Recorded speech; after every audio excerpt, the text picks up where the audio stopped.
Start with what was we were just talking about a new grant. I think it's important for people to know about this, but there is a new COVID relief grant, right? That's come through Wisconsin. Can you tell about that? Yes. And so it is available to artists, creative entrepreneurs, small businesses. This is really something for the creative community, grants up to $5,000. And we're really hoping that folks apply. And so we're ImagineMKE, we're doing our part to amplify the message. Grants opened today, October 19th. So the application for that and runs through November 2nd. So super quick turnaround.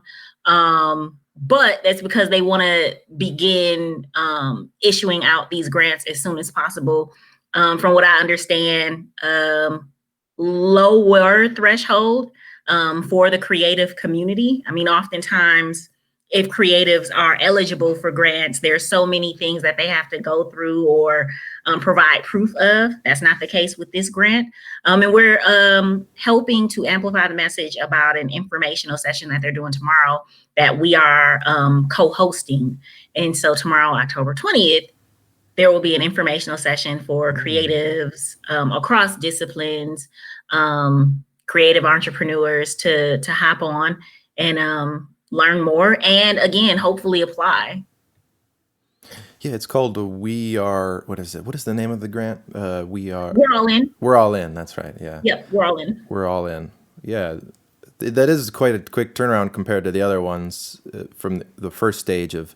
I think it's from the CARES Act. Is that what it is? That's the second big coronavirus stimulus that Congress did, I believe.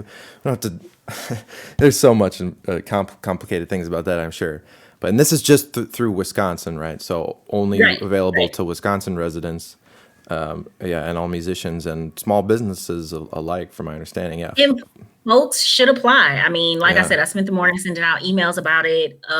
So you know, I think more and more folks are starting to recognize that our hospitality space and arts and culture sector is like the hardest hit. Hmm. And it's interesting. I did a panel last week for On the Table through Greater Milwaukee Foundation, and we had an artist named Rosie Petrie on.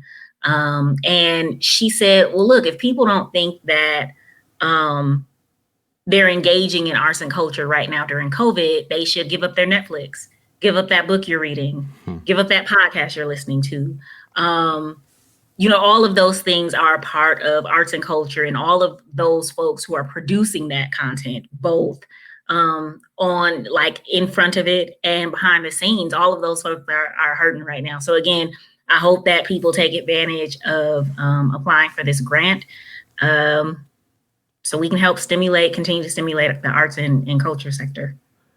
Yeah, and I think this might be a grant where you don't want to wait and just try to get learn as much as you can as soon as possible because of such quick turnaround. And I did read somewhere like there's only a number of small number. Well, I think it's like 10,000 or tens of thousands or something. I read somewhere like not a that's not. I mean, for Wisconsin, that's a small group of people. So I think the sooner you get in, it's probably better. Although they're Sooner the better. yeah. Yeah, well, yeah, that's a good PSA and very important. It was something those types of grants and those forgivenesses and small all the forgive stimulus stuff or if it's a grant or if it's a loan or if it's a whatever it is, they're all worth looking into. Most musicians don't realize they're sole proprietors, but they are. And they're eligible or technically is considered in these grants as an employee, like a sole employee or a sole proprietor.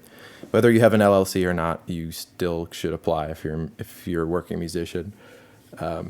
Yeah, Yep, I think they do ask you for an EIN. I'll have to dig deeper on that after this call, actually, so I can learn more about the grant as well. But yeah, I mean, definitely because EIDL look had it a up. grant for 1,000 where I just put my information in. I was just a business as sole proprietor. I put my social security number in. I do have an EIN, but like they were saying for their sake, like how their system was made. I like originally put my EIN in, and they were like, no, please, if you're a sole proprietor, put your sole. So I had to like go back and amend it. Thankfully, they caught that, and it was amazing. And then I just got $1,000 grant for just doing that, and so so I don't, every little bit helps. yeah, that's a big help. Point. That's a very big help.